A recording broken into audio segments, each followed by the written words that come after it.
TV सत्यमेव व्रतम। अनेक वर्ष काँग्रेसमध्ये राहून आमदारकीचं तिकीट न मिळाल्यानं नाराज झालेले डॉक्टर मारुती कॅत्तमवार यांनी अखेर विधानसभेचं मेळ लागत नसल्यानं आता मोर्चा नगराध्यक्षपदाकडे वळवला आहे। नगराध्यक्ष होण्याचं स्वप्न बघत डॉक्टर मारुती कॅत्तमवार यांनी शिवसेनेच्या शिंदे गटात प्रवेश करून आता नगराध्यक्ष लढण्याची तयारी सुरू केली आहे।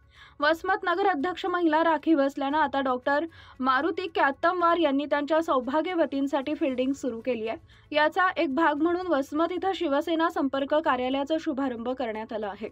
संपर्क कार्यालयाच्या शुभारंभाची पत्रिका छापण्यात आली, मात्र या पत्रिकेचं अवलोकन केलं असता यामध्ये शिवसेना पक्षाचे संपर्क कार्यालयाची पत्रिका आहे की दवाखान्याची प्रचार पत्रिका हे काही कळेनासा झालं आहे।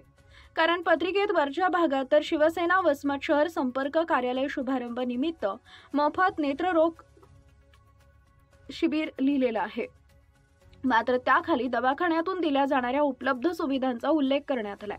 यामध्ये बिन टाक्याची फेको दुर्बीनद्वारे करण्यात येणारी शस्त्रक्रिया, कॉम्प्युटरद्वारे तपासणी यांसह विविध सुविधांचा उल्लेख करण्यात आला आहे।